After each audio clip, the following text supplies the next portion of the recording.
Me escribe Denise y me pide que le aclare eso que yo hablo de la tríada inseparable. Por tanto, este video es para ella. Las personas llegan a la consulta con una queja. Algo pasó que sienten necesidad de ayuda profesional. La persona ya trató de explicárselo de distintas maneras, intentó distintas soluciones, pero cuando llega a la consulta parece que sus explicaciones, las soluciones intentadas, las conversaciones con amigos y familiares no le hubiesen servido hasta el momento. Por lo tanto, pide ayuda de un profesional de la salud mental y llega con una queja.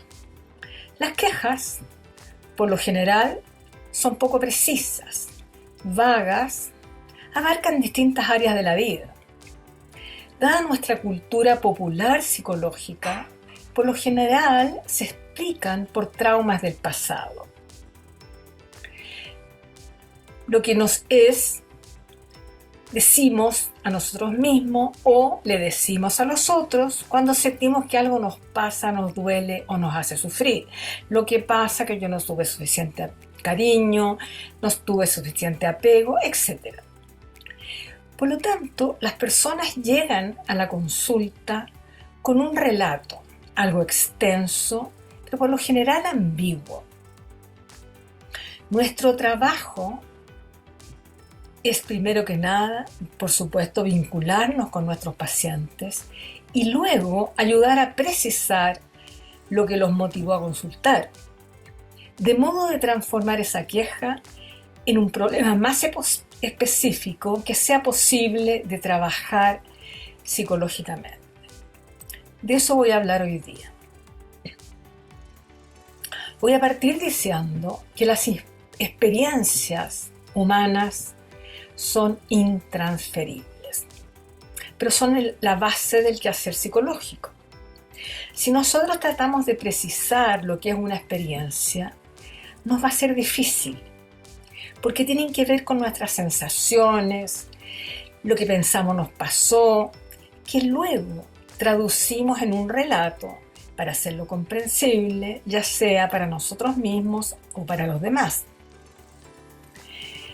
Resumir una experiencia no es fácil, no es fácil ponerlo en palabras, porque el relato nunca incluye todas las aristas que contempla lo vivido. ¿Dónde estaba la persona? ¿Por qué estaban o no estaban tales y cuales personas? ¿Qué pasó? Siempre el relato deja aristas fuera. Una de las personas que habló de las experiencias fue Dilthey. Dilthey decía: la naturaleza se puede explicar desde la ciencia, pero la vida del alma solo permite comprenderla. Por lo tanto, las experiencias solo serán posibles de comprender. Ahora, comprender la experiencia humana es dificilísimo. ¿Por qué es tan difícil? Porque cuando nosotros vivimos algo, tenemos una experiencia, lo que pasa dentro y afuera no es distinguible. Tampoco es posible detenerla, porque a medida que estamos relatándola, nos vuelven a pasar cosas. Por lo tanto, las experiencias o el relato de una experiencia es impredecible. No sabemos dónde va a llevar. Puede ser que la persona se ponga a llorar. Y por otra parte, me toca algo a mí. O sea, de repente uno se queda y dice: ¡buf! Me pasó algo similar. Dilthey propuso el concepto de Erlebnis, que significa experiencia vivida. Ahora, hay otra cosa compleja, porque de repente hablamos de experiencia, de repente hablamos de vivencia. Son conceptos ligados entre sí, difíciles de diferenciar. Solamente tienen distinción lingüística en algunos idiomas, como el alemán y el castellano.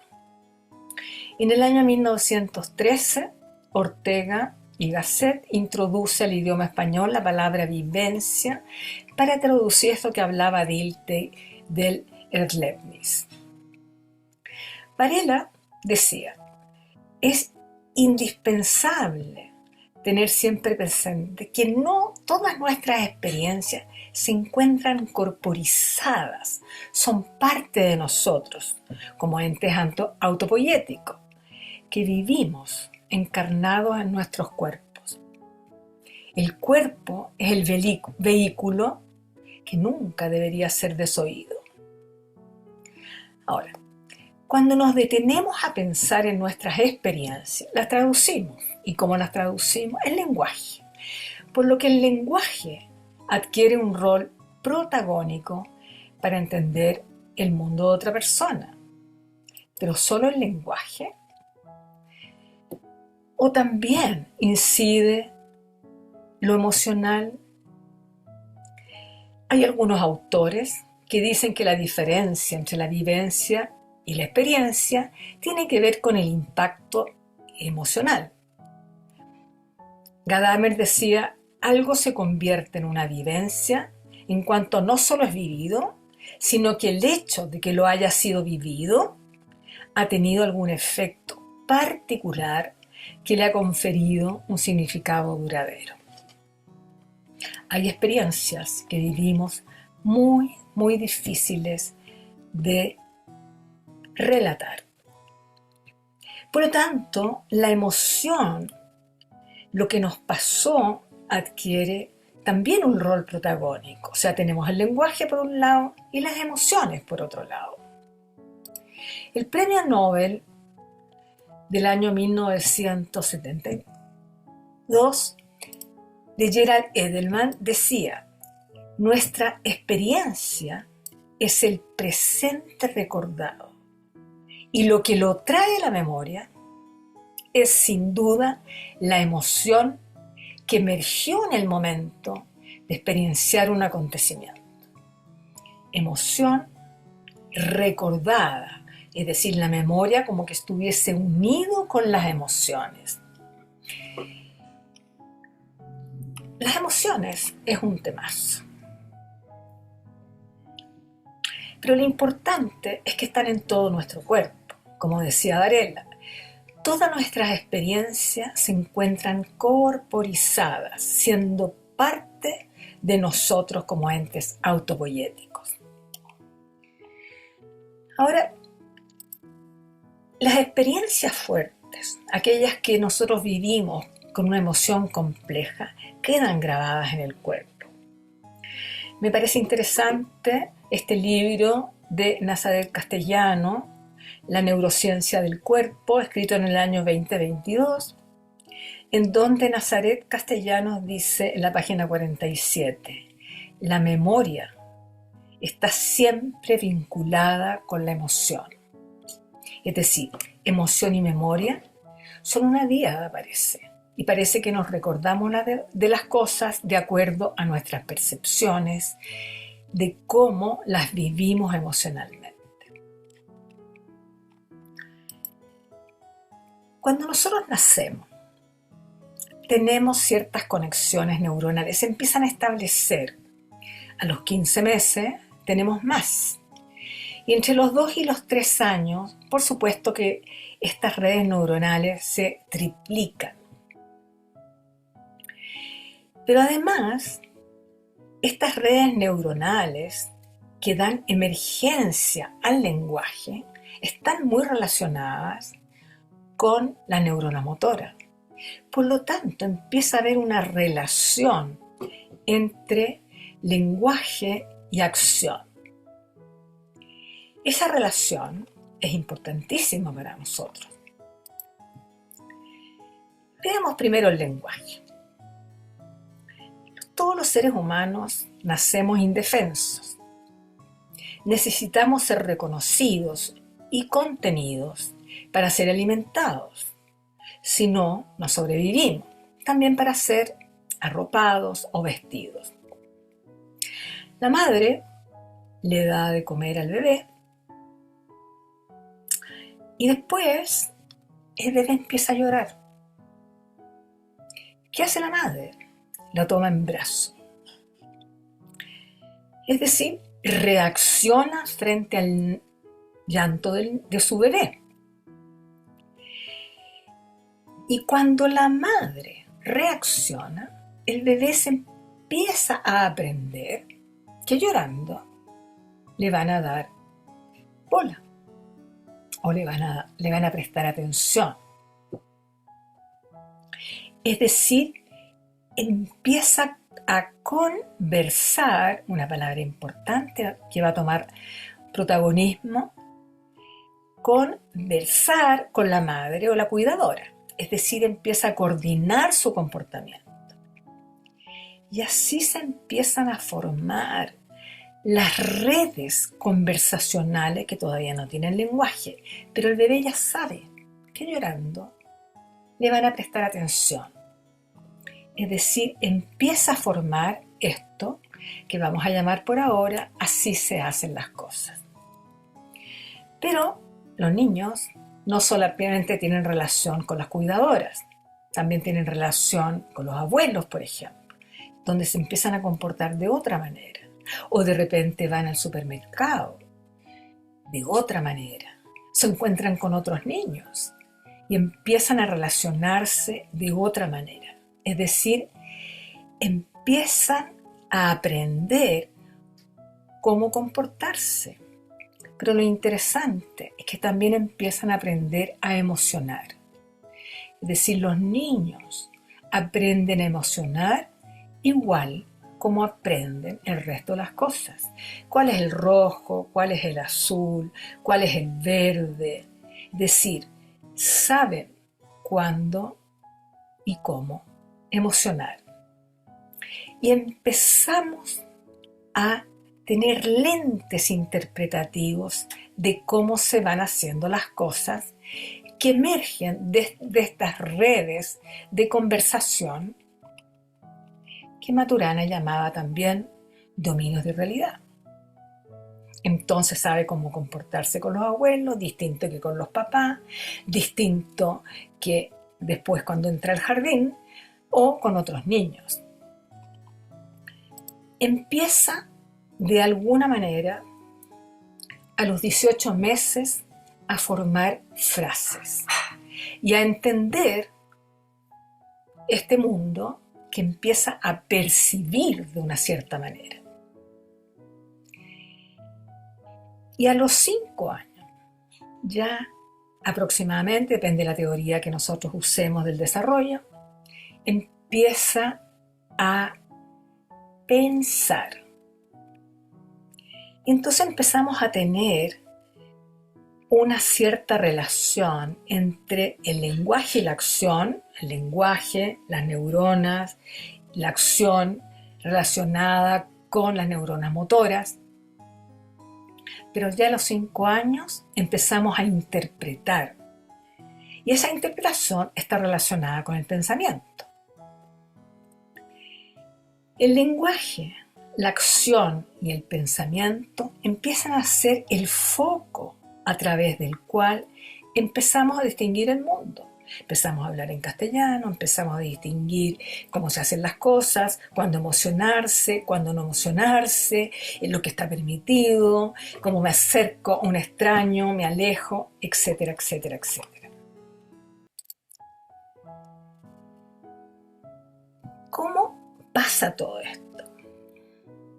Para mí, uno de los aciertos, dentro de muchos otros, de Humberto Maturana, fue la concepción de Maturana de la conversación de la que vamos a hablar en un minuto más. Somos un sistema biológico, es decir, toda nuestra configuración biológica nos permite todo esto que estamos hablando. Pero también somos un sistema relacional. Es decir, la psicología no solo está aquí adentro, sino que la psicología empieza a estar en mi aprendizaje, mi forma de comportarse con otras y otros. Y a medida que vamos interactuando, va también cambiando.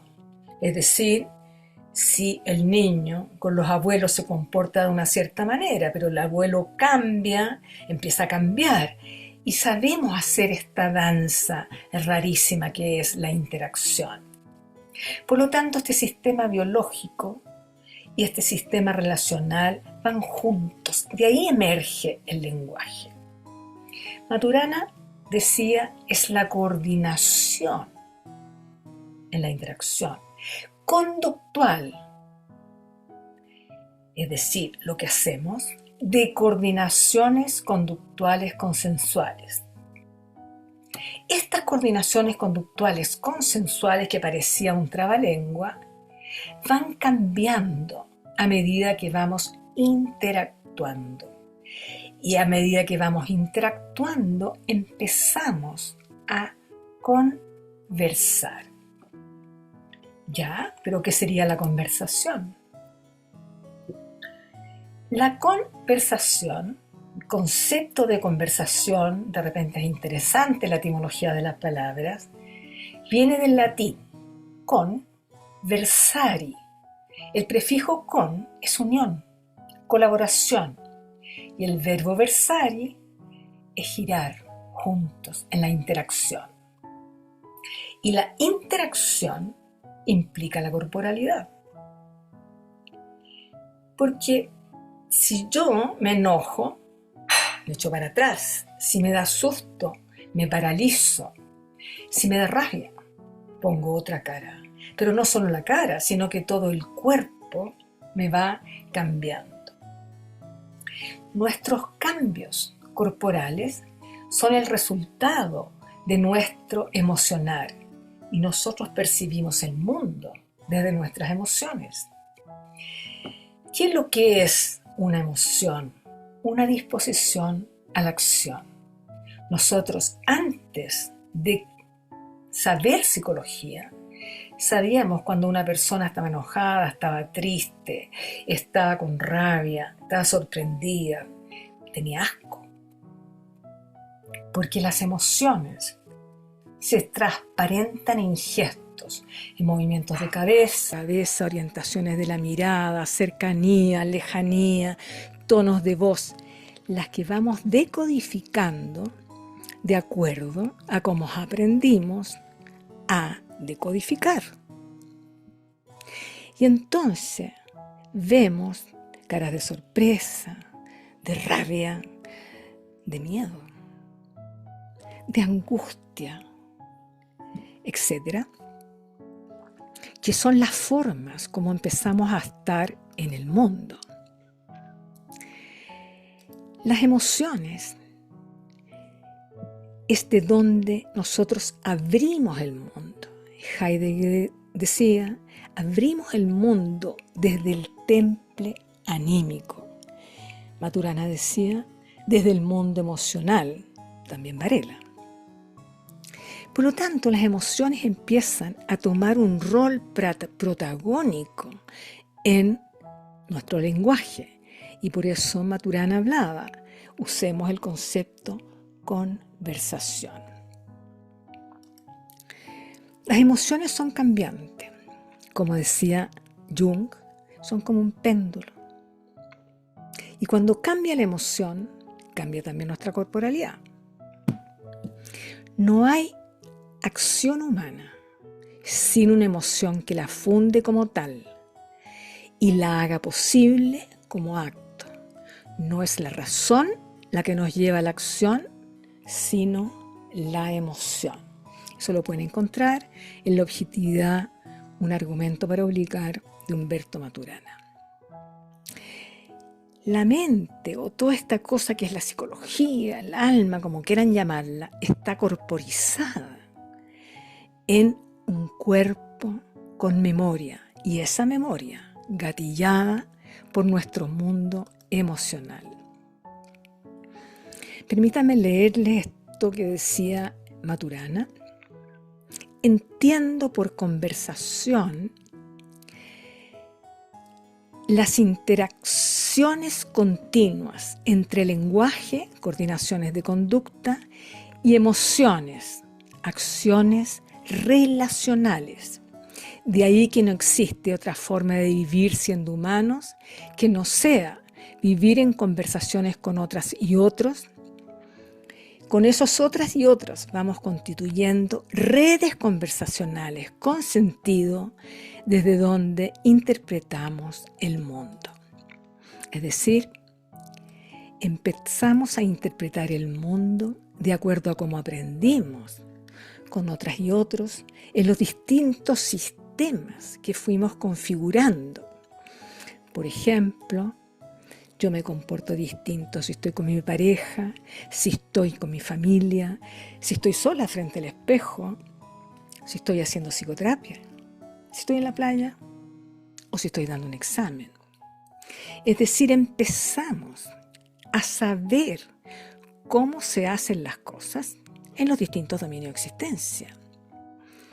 Y entonces nos lavamos los dientes de determinada manera, comemos en el comedor, por lo general o en una mesa, con tenedor, etc. Estos sistemas conversacionales o redes conversacionales constituyen lo que Humberto llamaba dominios de existencia o dominios de realidad. ¿Qué es esto? Es el conjunto de definiciones a partir de las cuales distinguimos a otros y somos a su vez distinguidos por esos otros. Pero también cómo definimos la realidad. En ese dominio, por ejemplo, sabemos lo que es ser padres, sabemos lo que es ser pareja, sabemos lo que es la familia de origen, la familia de nuestro cónyuge, etcétera, etcétera. Y desde ahí actuamos, le ponemos palabras y narramos lo que nos pasa. Entonces, cuando llega el niño de la escuela, la mamá le pregunta, ¿cómo te fue? Y él sabe responder cómo le fue. Esta forma de entender que vamos configurando sistemas conversacionales desplaza la visión centrada en la persona hacia una construcción lingüística que da protagonismo al contexto, a los sistemas conversacionales, en que nosotros participamos. El todo es mucho más que la suma de sus partes. Es decir, nos hacemos cargo del ser humano como un ser social. Por lo tanto, desde pequeños aprendimos que algo se hace de determinada manera, en cierto dominio de existencia. Me comporto distinto con mi abuelo en la escuela, con la profesora 1, con la profesora 2. Piensan cómo deben hacerse las cosas, en qué lugar se hacen, quién o quiénes deberían formar parte, cómo se deberían hacer las cosas y qué emociones deberían estar presentes o no. Uno sabe, por ejemplo, que si está dando una prueba no se puede poner a llorar. ¿Y para qué lo hace? Es decir, cómo interpretamos los distintos dominios de existencia en los cuales habitamos. ¿Cómo surge un problema psicológico? Trabajable desde mi mirada. De repente aparece algo distinto, sea por un agente externo, una nueva situación que la persona no esperaba que pasara. Y eso gatilla una emoción inesperada. La aparición del coronavirus, el descubrimiento de una infidelidad, la amenaza de no renovar la matrícula, un diagnóstico de salud terminal. Esa novedad no siempre es fácil de distinguir, pero es indispensable tener claro ¿Qué pasó distinto? Eso que pasó distinto es el semáforo que me dice, aquí hay algo que hay que minar. Eso distinto produce inmediatamente una emoción inesperada. Lo distinto es como yo lo significo. Es decir, no debió de estar nevando hoy día que iba a viajar a no sé dónde. Pasa algo distinto. Por supuesto, es mucho más complejo que eso. Esa significación es lo que yo digo, el por qué ahora. ¿Qué pasó distinto? Y eso distinto, de lo que yo esperaba que pasara, me produce una emoción. Esa emoción va inmediatamente unida a una explicación. Es decir, hay siempre un por qué ahora, una emoción y una explicación que aparece en un dominio de existencia. Yo no esperaba que me fuera infiel, yo no esperaba que no me considerara en este viaje que iba a hacer, yo no esperaba XXX. ¿Y desde dónde no lo esperaba? Desde la narrativa que yo tengo frente a ese dominio de existencia. Es decir, mi narrativa de cómo deberían ser las cosas se transgrede con esto que yo bauticé como el por qué ahora, que en el fondo es no debió pasar así, porque así no pasan las cosas. Puede que desencadene dificultades del pasado, pero es el presente, lo que me pasa ahora, lo que le da sentido a la consulta. Es decir, necesito entender cuál es la emoción, cuál es la aplicación que se da a la persona y qué desencadenó ese por qué ahora. Es decir, qué pasó distinto y en qué dominio de realidad o sistema de significación eso está dando origen al problema. Este X y Z o tríada inseparable me llevan a preguntarme inmediatamente desde qué sistema de significado está entendiendo esto que le pasó que no debió pasar. ¿Cómo y con quiénes aprendió a significar de esa manera? ¿Será posible que lo vea de otra? ¿Qué esperaba que pasara? Porque nosotros contamos la historia. Decimos quién es quién, qué rol jugó en lo vivido, dónde transcurrieron los acontecimientos, qué hizo él, qué hizo ella, qué hice yo cuando él hizo esto. Como decía Carlos Slutsky, como en una pieza de teatro, cada personaje aparece ejecutando su papel, como si hubiese sido la secuencia de esa manera, como si hubiese pasado así, olvidándonos de todas las aristas que nos estamos viendo. Y olvidamos que es una interpretación que nosotros hicimos. Y como es una interpretación, podemos ver una manera de interpretar distinta. Nosotros narramos nuestra vida contando historias, pero la historia surge desde nuestras comprensiones previas, y nuestras comprensiones previas son nuestras formas de entender cómo se debieran hacer las cosas. Esas comprensiones nos atrapan de alguna manera, pero por supuesto que con intención podemos ser capaces de sacar ese velo para verlo de otra manera. El problema siempre ocurre sobre la base de cómo la persona interpretó el acontecimiento que se antevivió. ¿Qué pasó distinto de lo que esperaba que pasara y con quiénes aprendió a interpretar así? Por lo tanto, el problema, nunca accedemos al problema. A lo que accedemos es a una narración, una estructura narrativa aprendida con otras y otros de cómo se hacen las cosas.